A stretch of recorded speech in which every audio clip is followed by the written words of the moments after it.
राजा को रंक और रंक को राजा बनने में देर नहीं लगती। एक दिन महाराज कृष्णदेव राय अपने दरबार में बैठे थे। राजकाज का काम संपन्न हो चुका था। उस दिन महाराज बहुत खुश, दरबारी भी महाराज की खुशमिजाजी भांपकर अपने अपने आस पर विराजमान थे। महाराज ने अचानक दरबारियों से सवाल किया, बादल क्या करता है? दरबारियों ने एक स्वर में कहा, पानी बरसाता है। उद्धरण चिन्ह। महाराज ने फिर पूछा, बादल कैसे बनता है? उद्धरण चिन्ह। पानी जब गर्म होता है तब वह भाप में बदल जाता है और वही भाप आकाश में जाकर बादल बन जाती है। दरबारियों ने फिर एक स्वर में जवाब दिया। महाराज इसी तरह कुछ कुछ पूछते रहे और सभी दरबारी उसका जवाब देते रहे।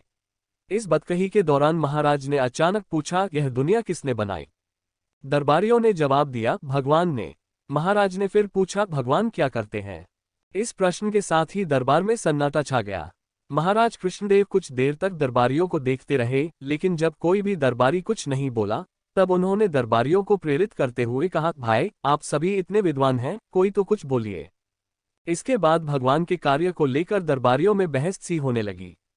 किसी ने भगवान को दुनिया के कार्य व्यापार चलाने वाला बताया तो किसी ने कहा कि आदमी के कामकाज में भगवान कोई दखल नहीं देते। भगवान के कार्य के बारे में जैसे ही कोई दरबारी अपनी कोई युक्ति देता, वैसे ही दूसरा दरबारी अपने तर्क से उस युक्ति को गलत ठहरा देता। दरबार में देर तक बहस होती रही, कोई नतीजा नहीं निकला। इसी बीच दरबार में गोपाल भानर आया। दरबार में आकर वह अपने आसन पर बैठा और चुपचाप दरबारियों में चल रही बहस को सुनता रहा। महाराज जब किसी भी दरबारी की बात से सहमत नहीं हो पाए, तब उन्होंने गोपाल भानर से कहा, गोपाल अब तुम ही बताओ कि भगवान क्या करते हैं? गोपाल ने मुस्कुराते हुए कहा, महाराज इस प्रश्न का उत्तर तो मैं जरूर दूंगा, मगर उत्तर पाने के लिए मुझे आप अपना राजसी लिबास धारण करने तथा राजसिंहासन पर बैठने की इजाजत दें। इसके साथ ही आप मेरे वस्त्र पहनकर मेरे आसन पर बैठें। इसके बिना इस प्रश्न का उत्तर देना कठिन है।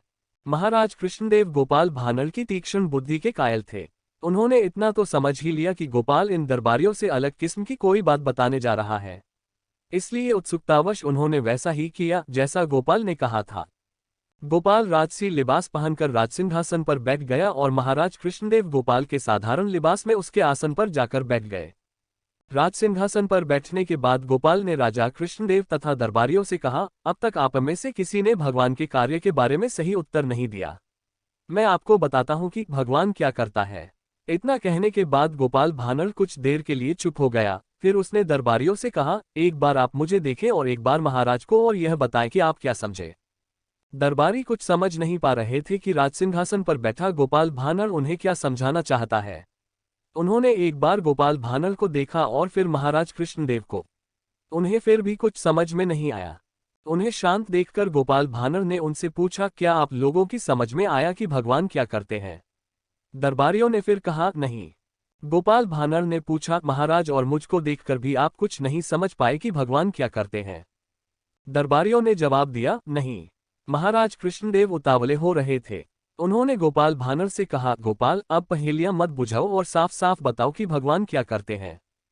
तब गोपाल ने विनम्रता से कहा, भगवान ही वह शक्ति है जो राजा को रंक और रंक को राजा बना दे। इसी के कारण भगवान को सर्वशक्तिमान कहा जाता है। गोपाल का उत्तर सुनकर दरबारी वाह वाह कर उठे और महाराज कृष्णदेव ने प्रसन्न होकर गोपाल भानर को गले से लगा लिया।